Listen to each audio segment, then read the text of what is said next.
不和父母一起住了，一家三口的生活日常，吵吵闹闹又是一天。一睁开眼，小田就在给孩子吹羽绒服了，吹的也算像模像样了。我也起床了。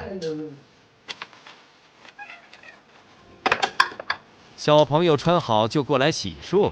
今天还是小朋友的播报日子。今天去读晨间播报，你那个紧张不？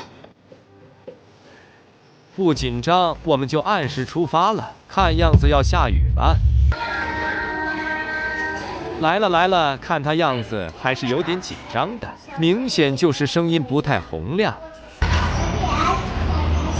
听完他的播报出来就有点晚了，街上都没妈妈们了。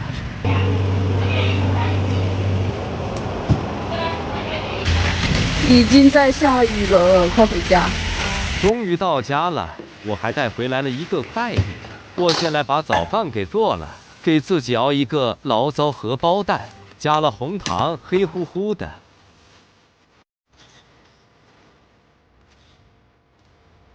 里面还是流血。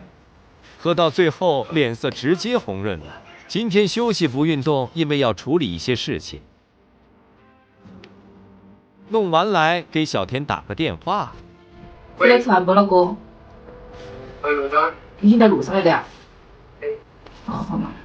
做事的时候不觉得时间慢，一看已经11点了，我的快递也还没拆呢。是我新买了一个高压锅，小小的一个，适合一家3口，把纸箱都来存在厨房小阳台。家里的脏衣服也得分类一下，这里一大堆，基本都是小田的，不过他的衣服都是安装干活穿的，需要单独洗。弄完开始准备做午饭了，围巾还没系上，小田已经回来了。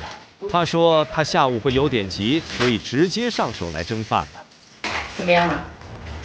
现在感觉还可以啊，那个要洗你把它放里面。小田看厨房垃圾也满了，又去倒了，我也赶快来切菜。小田很搞笑，看我买了蘑菇，还要查一下教程。来查一下那个蘑菇啊。我怕你把我毒死。我不会把你毒死的。不管他，我还是先来把肉切了。他看肉有点硬，说还是他力气大，让他来。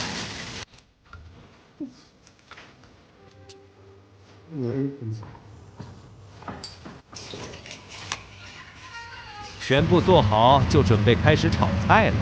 炒这个时候，我们因为一句话矛盾了。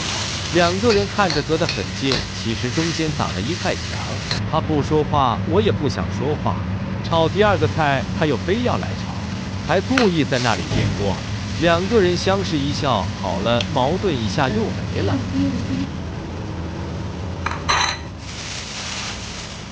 我来趁这个时间把洗碗池清理了，前几天剩的饭都干了，也倒了。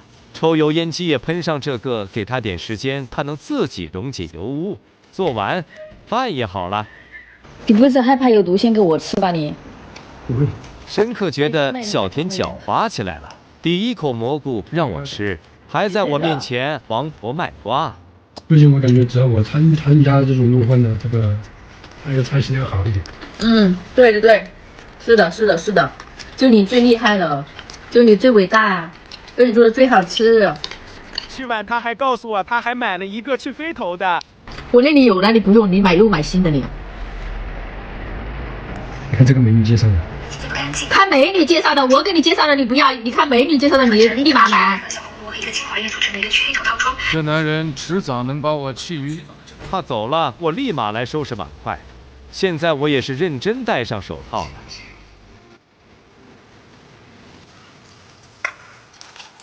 洗完这个就完工了。下午雨下得更大，在屋内只听见雨滴啪啦啦在地上奏乐的声音。这种天气是非常适合睡懒觉，不过我决定给家里打扫一下。首先就是卧室。打扫干净了，晚上能好梦了吧？再来缝补一下我黑色大衣的暗扣，掉了一颗，一直忘了缝上。这回想起来了，立马把它干了。缝的有点不太好看，不过幸好在里面看不到。继续来打扫了，这一下是拖地。小田本来中午说他晚上回来干，想了下，玩笑归玩笑，他上班也累，还是我拖吧。打扫到最后就是卫生间了。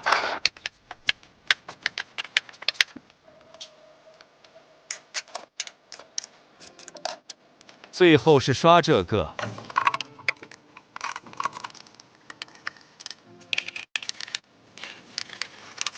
终于轮到刷蹲坑了，很大一股味，我每次都是一口气刷完，可算是干完了，都有点累得恍惚了。然后又来给一个山东姐妹录个大衣详细讲解，她说她想让我帮她代买这个，我怕她冲动，于是我里里外外给她好好说了一下这个衣服。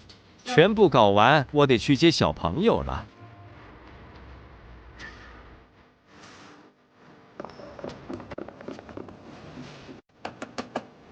下了雨，感觉这个天都是黑的，有一点。看看，这基本就是大多数重庆冬天的天气。一直觉得重庆的冷不是暴冷，它是阴冷的，一点一点浸透在每个冬季。今天出了一点小插曲，小朋友在路上没有厕所，憋不住弄裤子了。于是我带他跑得飞快就回家了，害怕伤害到他的自尊心，被他同学看到了。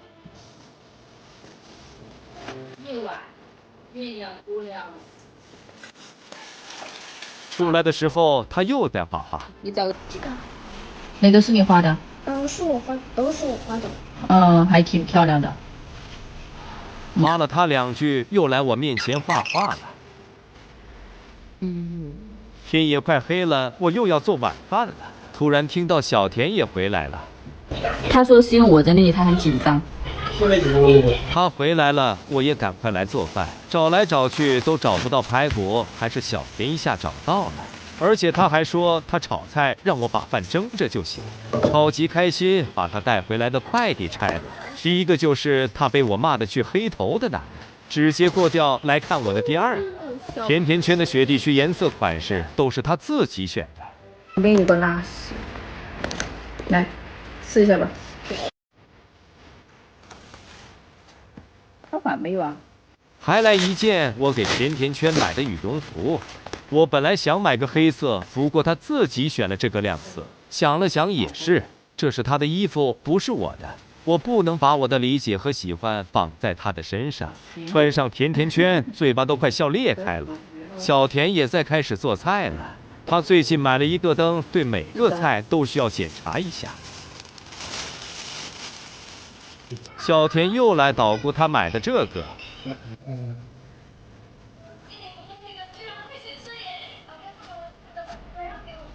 这人就带着这个把菜也做好了。他还在弄他的鼻子。说实话，我都不敢看。不等他了，我们先吃。这个是最辣的，故意的，故意给我放那种辣椒。是。呀，辣的。那你吃了也辣？辣他也想吃，辣的我也想吃。